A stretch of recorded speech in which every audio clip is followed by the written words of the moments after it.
All right, awesome. So thanks for being here with me today, Nick. I've been looking forward to this for a long time. I was actually really excited when I saw your name pop up in my Instagram feed, and I was like, oh my God, Nick Barringer. I'm going to follow this guy immediately. Because I've been a big fan of a lot of the research that you've done. I'm going to let you kind of go through your bio, but I will say that kind of in the military dietitian world, you are like sort of a legend. I'll say it like that. I don't know if that's a good thing. I think I actually referred to you as a unicorn to somebody one time. Um, so, uh, so I'll give you a little bit of a plug. The only dietitian in the Army to successfully navigate Ranger selection and actually serve with Ranger Regiment. But I'll let you kind of talk about the rest of the things. You did just recently do a podcast with Monarch Human Performance and John Silas, so our friend from across the pond there. And you guys really went into depth about your career and kind of the things you've been working on. So I want to encourage people to go over there, take a listen, because I think that was a really great episode. But today we're just going to keep it kind of brief. So if you wouldn't mind giving us the short version of that, just for anybody who might not know of you yet. Yes. So Nick Barringer, I am a active duty dietitian. 65 Charlie's our specialty. Academically did my undergrad, University of Georgia, go Dogs. Did my doctorate at Texas A&M in kinesiology, exercise physiology. I've been in the Army. Susan alluded to, I had the privilege of serving with the 75th for a number of years. Then I taught at the Baylor graduate program in nutrition. I've got the opportunity to do research at the U.S. Army Research Institute of Environmental Medicine. And now I have the awesome, privilege of teaching the Army's future leaders here up at West Point in the Department of Physical Education. So I'm living the dream. That's awesome. I love it. I've actually run into a few dietitians who are very excited about hopefully following in your footsteps as things kind of develop in the dietitian world and with the military. And you mentioned that you mentioned Baylor. So let's talk a little bit about that, because we had a little bit of a conversation earlier about the dietitian program, and there's a lot of dietitians who listen to the podcast. And I feel like we kind of agree that this is really an underutilized program for individuals to become dietitians. So would you walk us through the Baylor program and the military dietitian program? Yes, I would love to. Thank you for that. So now, when I came in, you had to go to, through a dietetic program. So I did at the University of Georgia, and then you come in the Army for your internship. And then you would do your internship at a hospital. I did mine at Brooke Army Medical Center. Since I think it was 2006, now you have the Baylor Graduate Program of Nutrition. It's down in Joint Base San Antonio, Texas. Great city. If you haven't been there. Love it there. Yeah, it's amazing. And it's accredited through Baylor. And so, what you have, down there, you get to go through, get your nutrition courses. You have great instructors, unbelievable instructors, active duty, dietitians with either their masters or their doctorates. Down there, I taught down there for a while, instructing you. Then you get, your clinical experience through, the hospitals, and you get to go out to the hospitals and different units. And now with H2F, holistic health and fitness, that gives you other opportunities. But, oh, by the way, while you're doing this, you're a commissioned officer. So you're getting paid. Yeah. I'm going to say that again. You're getting paid to go to school and get your master's. And then once you're done with the program, you've got your master's from Baylor. You've been getting paid the whole time. And then you go out into the Army at one of the locations, and you serve there as a 65 Charlie. That's our specialty. We fall under Army Medical Specialist Corps. So that's physical therapists, occupational therapists, physician assistants, and dietitians. And now with this holistic health and fitness, you can be out in a unit. You can be at the 82nd Airborne, taking care of paratroopers, helping them perform optimally. Oh, by the way, while you're getting to jump out of planes, which is pretty cool as well. What other dietitians get to jump out of planes and get paid for it? So it's just a tremendous opportunity. It's a tremendous program. If any students are listening to this, nutrition students, go talk to a recruiter about it. Go reach out, go find your local recruiter, talk to them about it, ask about the program, say, hey, I want to be a 65 Charlie. I'm interested in becoming a dietitian. and they'll walk you through that. You can, reach out to them. I think you've got to apply. It's like due in February, and then the board meets in March, and then you start that kind of next cycle for it. So that's kind of the timeline. But I would recommend at least, August, September for those listening. You need to be talking to a recruiter and start working that and getting your packet together. But it's a great opportunity. It's taken me around the world. Again, it's allowed me to jump out of planes and, have fun and go rappelling, all while being a dietitian. So that's my plug. Thank you. Yeah, absolutely. And I'll talk, I was in the military as well. I wasn't a dietitian in the military, but I was a nutrition care technician. And some of the experiences that I was able to get when I was in the military have really served me well as a dietitian, kind of now in the latter part of my life that I'm in right now. And I'm not sure if any of my listeners know this or not, but I'm also currently embedded with an infantry unit with the H2F program. So I work alongside military dietitians, and just the level of experience that you're going to get, the things that you're going to be able to do as a military dietitian, just the growth and the opportunities that are available kind of in that environment are just amazing. So definitely I would encourage people to inquire more about it. Yeah, and the last kind of bit, I mean, that's how I got my doctorate. So then there's this program, when you get in the military, called Long-Term Health Education and Training, that's for the medical. So again, I applied and got accepted, and then I went to my school of choice, which was Texas A&M, Gig'em, and again, I got paid to go to school and get my doctorate, and I just don't think those opportunities are out there in a lot of other professions like you get in the Army. So again, I'm definitely biased, but I think it's a tremendous opportunity. So at least check it out, at least look at it. Yeah, which is phenomenal, because I mean, I paid thousands of dollars to attend my internship, and then I worked 20 hours a week, on the weekends, like to like feed myself. So, if you're going to get paid to go to school, by all means, why would you not do that? Yeah. All right, Nick. So when we were discussing kind of topics last week, I had emailed you and we were kind of spitballing some things around. And I know that one of the things I had mentioned is that I really wanted to kind of address with you something that I feel like nobody really talks about, or at least I feel like I don't hear a lot of conversations around it. I think we really focus on like sort of the young buck in the tactical community. And this is kind of something that's near and dear to my heart. But what about those operators or tacticians or individuals working in other tactical environments, first responders, police officers, firefighters, that have a lot of time under their belt? I think you call them high mileage tactical athletes. I love that term, by the way. So can you kind of explain what that kind of means, the high mileage tactical athlete, and what are some special considerations around that type of individual? Yes, of course. So, when I'm looking at, you look at most of the military model, most of these folks are under the age of 25, right? They're young, and you can get away with a lot of bad practices when you're young. Susan's nodding her head. Yeah, we've all, for some of the older folks maybe listen to this, you can get away with a lot of poor habits. Where you kind of pay the price for that is when you get, into your 30s, into your 40s. And then those bad habits, you realize you just can't get away with it anymore, particularly at these high operational, units, like the 82nd or, the 75th, those type of locations. For those individuals who've been, that's the high mileage folks. If you've been in, you came into Ranger Regiment when you were 21 and now you're 33, it's like you've lived 2 lifetimes in terms of the amount of stress you've put on your body.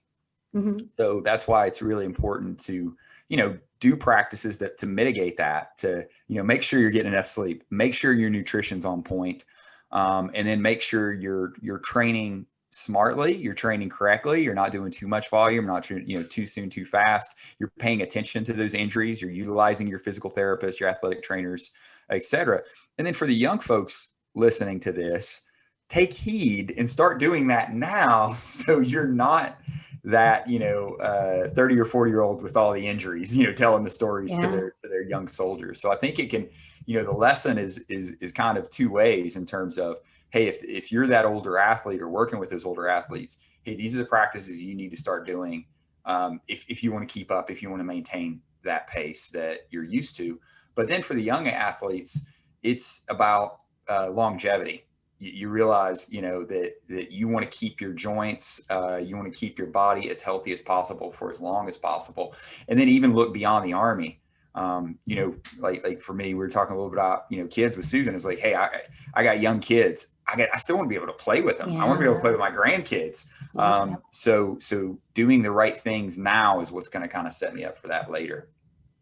Yeah, I think so. And I frequently will get, the more seasoned soldier in my office, who's been, doing the job for 10, 15, 20 years sometimes. And they're still trying to sometimes use sort of those, what do I want to call them, traditional military habits to kind of keep up with young bucks, right? So, caffeine in the morning, maybe nothing else, maybe a little bit of nicotine, maybe not eating in an attempt to maintain a weight or just don't have time to eat. And then, just trying to keep up physically with some of these young guys, and then they just reach this point where the fatigue is overwhelming. We throw around that term longevity and durability a lot. I feel like durability has become kind of one of those trendy words within the tactical community too. So, for these older guys to be durable, for that longevity, can we talk a little bit about specifically what are some of the different things that they really need to be incorporating at that high mileage age, even just in terms of nutrition, right? Tactical athletes, firefighters especially, I know I've read a couple of studies that they're at an extremely high risk for cardiovascular disease, and firefighters, high risk of cardiac events on the job or immediately following an event. And I read an article recently, and I'll put it in the show notes for anybody who wants to read it, where it talked about military veterans. It talked about telomere lengths and things like that, but it also made mention of them being at higher risk of cardiovascular disease compared to their civilian counterparts. And interestingly, white males especially, which is unusual, were at higher risk when compared to non-Hispanic Black males, which is usually the reverse in the civilian community. So how does somebody who's maybe kind of past that point of intervention before fatigue sets in, how do we kind of mitigate that, maybe as dietitians, and kind of get them back? Yes, great question. Is the first thing is, we gotta look at our nutrition, and we gotta eat like an adult. Yes. Why is that so hard? I don't know why that's so hard. I don't know, but we gotta look. Hey, again, are you is your breakfast nicotine and caffeine? Let's look at that. Let's figure out. One of the things with as you get older, right? What happens to our body? Well, we lose muscle mass, right? Mm-hmm. That's a given. I mean, it's so much so that as you look across the lifespan, now we're getting 60s, 70s. What kills people? Falls. Yeah. Why are they falling? It's because they lost muscle mass, they lost strength. So again, now you're a little older athlete. Let's look at preserving that. Well, regular protein intake, right? High quality protein, leucine, particularly rich protein, is what you need to maintain that. So again, if you're skipping meals, you're not eating right, it's mostly caffeine and nicotine, you're probably not getting that in. And obviously that's with training, but just talking about the nutrition piece. Yeah. So let's build our plate around, first let's look at, hey, are we getting that high quality protein in, that we need throughout the day, right? And then, okay, how are we fueling our exercise? Well, we definitely want some, carbohydrates in there. Where are those carbohydrates coming from? Well, we want that mostly to be complex. We want fiber. Fiber, keeps us regular, but we're seeing more and more research, in terms of the gut and the microbiome and everything that influences. I know, that's something in nutrition. It seems like every other day there's another paper that okay, this, microbe we have in our gut, oh, by the way, it acts this way on our brain, or it might help with athletic performance. So what are those good microbes eating? They're eating that fiber. So we need those kind of, prebiotics along with good sources of probiotics in there to keep a healthy gut, and then just an overall, healthy immune system, healthy body. And then let's look at our fats. So, kind of covering the macros, if you will. What are we mostly taking in? Where are those fats coming from? If it's mostly saturated fats, we maybe need to rethink that. How we get some omega-3s in our diet. I like to eat fish. If you don't like to eat fish, if you're just one of those people that's like, hey, I'm not going to eat sushi, I'm not going to eat fish, then maybe this is a time to consider, some sort of high quality supplementation, with something that's high in EPA and DHA, because, we see that, higher EPA and DHA is associated with better cardiovascular health. 60% of our brains docahexanoic acid. So there's also some possible benefits from that cognitively, particularly with tactical athletes, and risk for concussions. Like if you're a breacher, that overshock, some of those things, or you shoot a Gustav, or some of those weapon systems, you're exposed to that. This is there's other ways you definitely need to take precautions. I'm not saying, eat some fish and you'll be fine, but if you're in those high risk positions, you should definitely look at your omega-3 levels and make sure, those are optimal. There's checks you can do, simple ones like dried blood spot testing. Other, monounsaturated, making sure we get, olive oil, canola oil, we're mostly cooking with, avocados, good sources, nuts, healthy sources of fats. And then from there, okay, now let's look at our hydration. Are we drinking enough fluid? That's going to affect our reaction time, our cognitive function.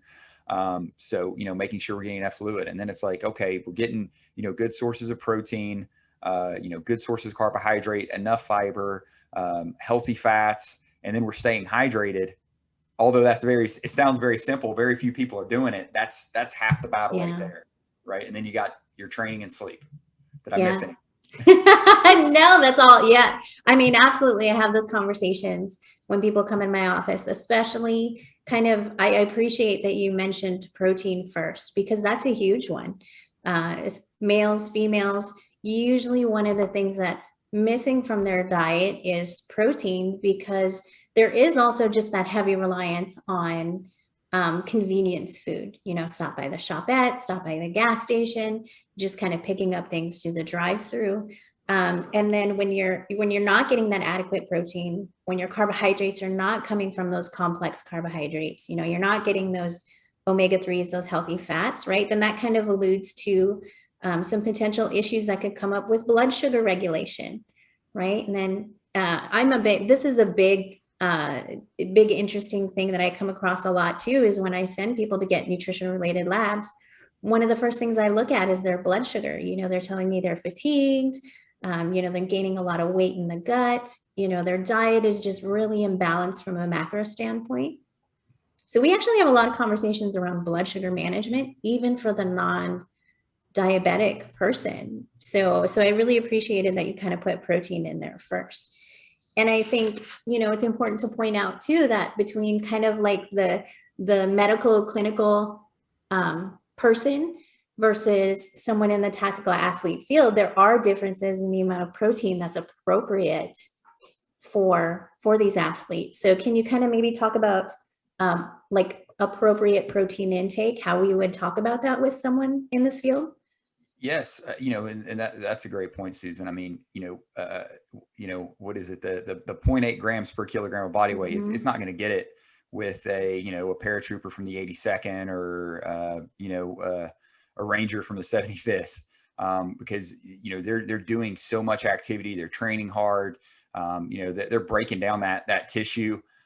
So yeah, that's where you're going to see, okay, 1.2 to 1.7 grams per kilogram of body weight.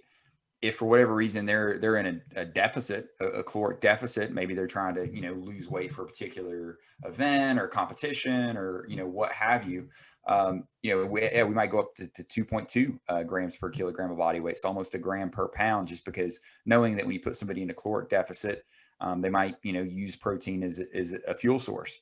The key with more so with young folks is making sure that they they don't just eat protein and all carbohydrates are bad, because then you just get really good at oxidizing protein and you're never going to, perform, any high intensity exercise very well, right? You're going to get fatigued very easily. But yeah, that's the key. And I find it, easiest from a practical standpoint is to kind of build your plate around protein, right? You have that protein source, and then it's kind of easier to find or locate those carbohydrate sources, and fats, et cetera. But it's like, okay, for lunch, I'm going to have this, 6-ounce piece of salmon. With that, okay, I'm going to have, some quinoa maybe, or, whatever, maybe slice up some avocados. And then that's kind of, I've got my macros kind of balanced there, for that meal. But that's just how I look at it. I'm like, all right, what protein source am I getting? And then after that, okay, carbs. And then usually the fats are kind of mixed in there. Yeah. And your vegetables. This wouldn't be a dietitian podcast if we didn't tell you to eat your vegetables. Yeah. You gotta eat your vegetables. So I just did a post about the aceti steroids and like spinach and quinoa and yes, how we're seeing more, kind of, recent work with that and, upregulating protein synthesis and hypertrophy and all these things. So yeah, you got to eat your vegetables. And then for long-term, health, we want to fight against cancer and, those things that will, tend to pop up as we age.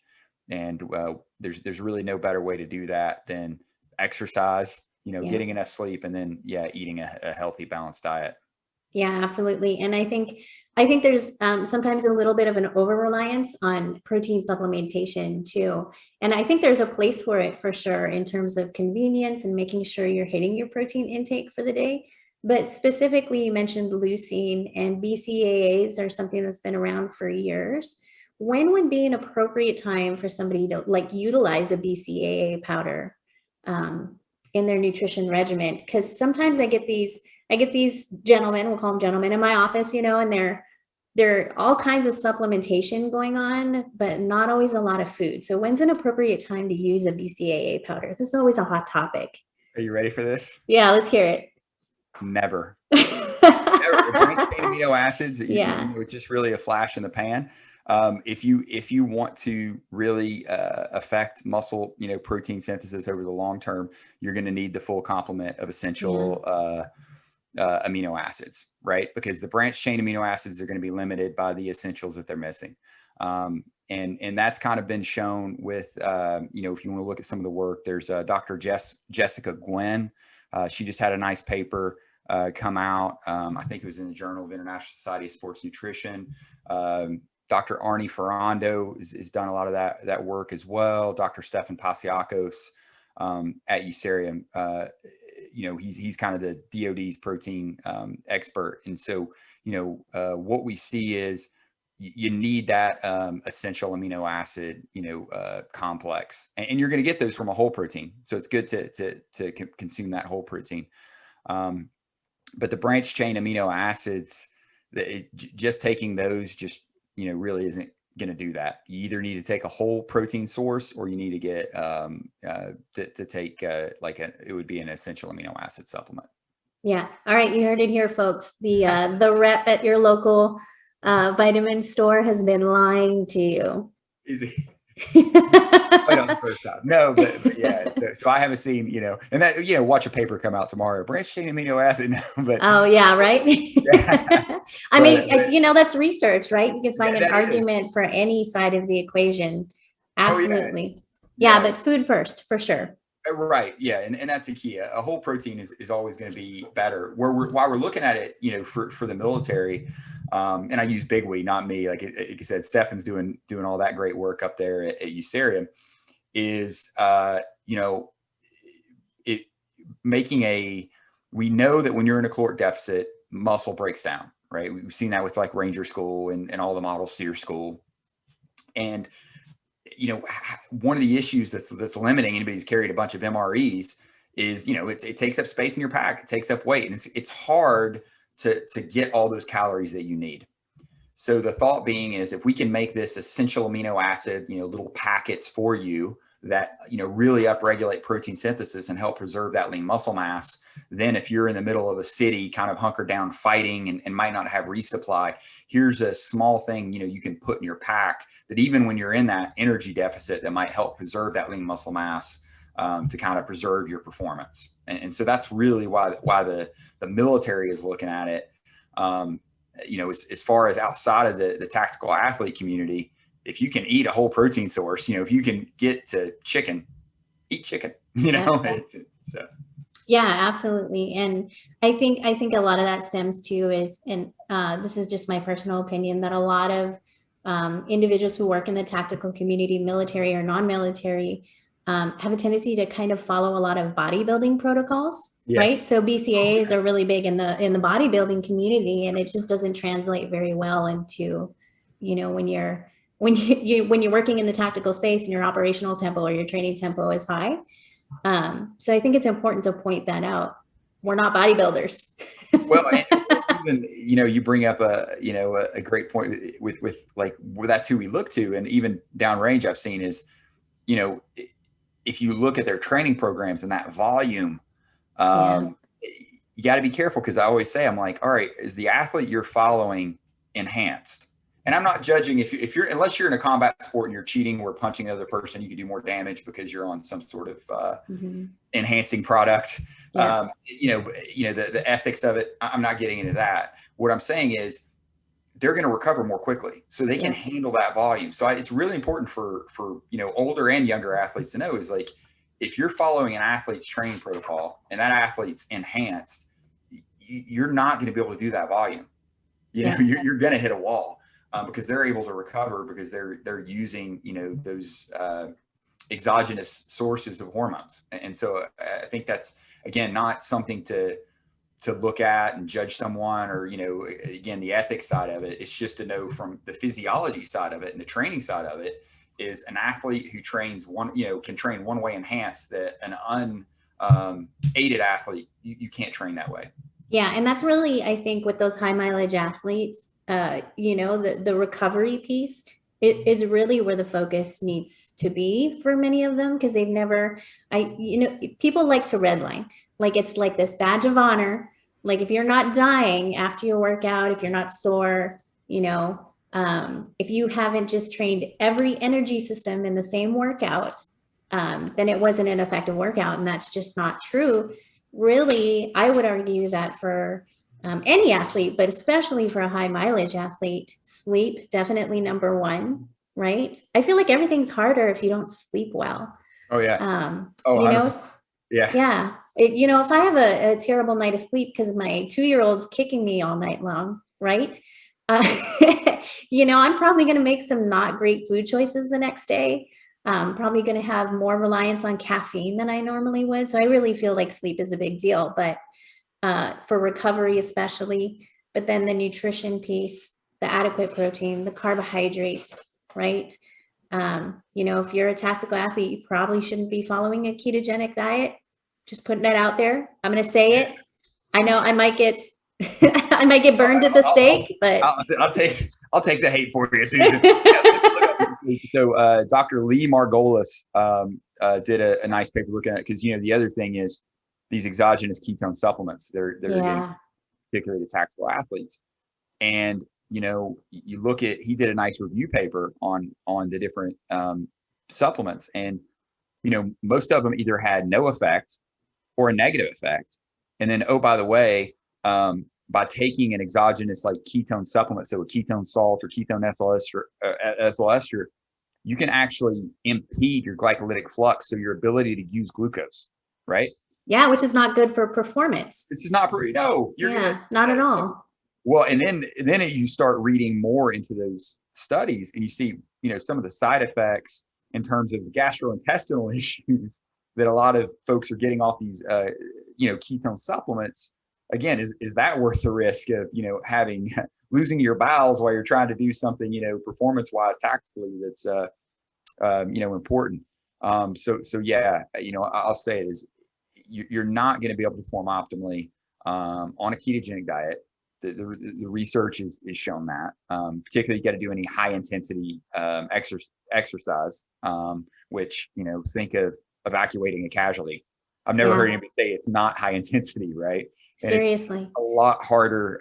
There was a physician assistant friend of mine who's from regiment was talking about that, like how many Rangers it took to evacuate a casualty. They had to take turns carrying. It's exhausting. yeah. And again, that's all from that, carbohydrate energy system. And so, when people's lives are on the line, that's the fuel source you're going to be utilizing. And going ketogenic is just going to impede that. Yeah, absolutely. And when you're in a situation like that, I mean, your stress levels are going to be through the roof, your adrenaline's going to be pumping. So that also is just going to, increase the amount of carbohydrate that you're going to need. Hi, buddy. The fam just got home. So. Oh, yeah, I hear it. Yeah, he's very excited. He'll probably come over here and say hi to you. You want to say hi?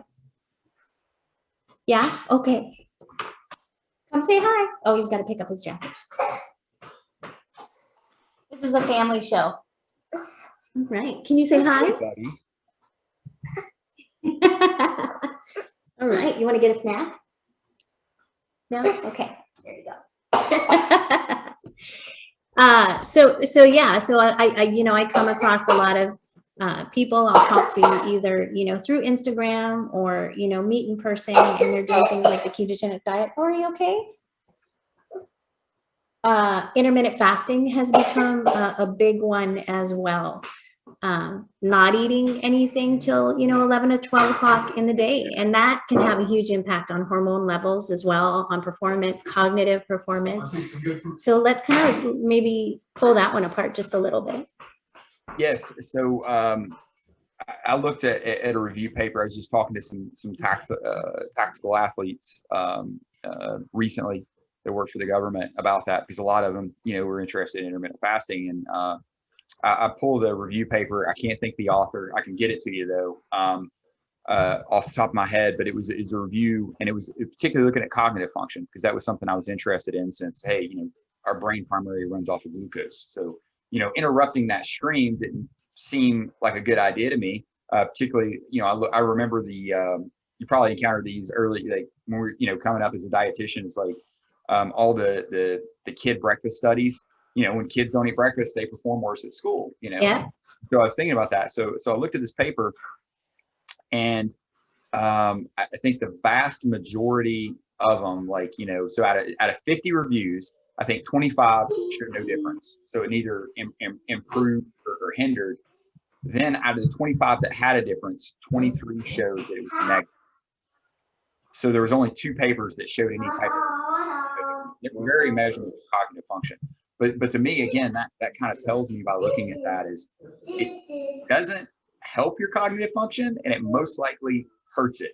So again, now I'm a tactical athlete in a target discrimination, shoot, don't shoot, all those scenarios that got to happen in a minute.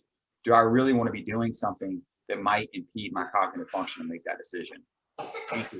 Right. Yeah, absolutely. And keto, kind of same thing, right? We know that if you're following a diet that's going to eliminate your body's or your brain's preferred source of fuel, your cognitive function is going to decline, right? I mean, people experience keto flu, Right. and that's, if you've done the ketogenic diet, you know what that feels like, and you know that you have this brain fog and kind of all these things that are going on with cognition. So with intermittent fasting, cognitive performance definitely going to be decreased as well. So last thing that I want to kind of hit on, since you mentioned it, and since it is such a trending topic, is gut health, right? So improving the health of the microbiome inside the gut in order to just help overall function, recovery, health. Let's just quickly, what are some of the things that damage that gut health, and what are some of the things we can do to offset some of that damage? Well, what damages or can impede it is obviously, if you got to take, antibiotics, which we all got to do. Now, that's not to say don't take them. By all means, don't take them. But, it's, for any tactical athletes that's been down range, I remember, taking Doxy every day. It tears up your stomach. And so, if you're on those things, it's to be aware of that. And then, as soon as you can, get some of those, probiotics in your system. So that's eating a lot of yogurt, kefir. My wife's half Korean, so kimchi. Wonderful. My mom's Korean. Yeah. Okay. Yeah, we love kimchi. It's a staple. I have 2 jars in my fridge right now. Yeah. When Homini's here, we're crushing it. Yeah, And sauerkraut. I've actually recently become a big fan of kombucha. Yeah. So, I'll drink some kombucha. I was trying to think, and then there are obviously, some, supplement that if you don't like those things, Thorn, I think, I forgot the name of their specific product, but they make a nice, probiotic, and now there's even companies that are, looking at for athletic performance. Now I've seen, I think it's a Fit Biomics. Okay. They had collected. There's a good article I recommend everybody read. It was by ESPN, and it's like, is your poop the future, performance enhancing drug or something like that? I could send it to you if you haven't seen it. But it's a very interesting discussion on kind of the research there.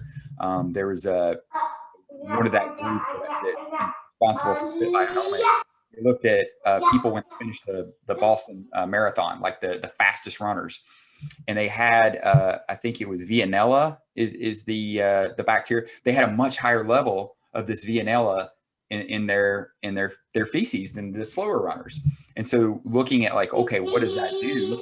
Well, that Veillonella eats up lactate, right?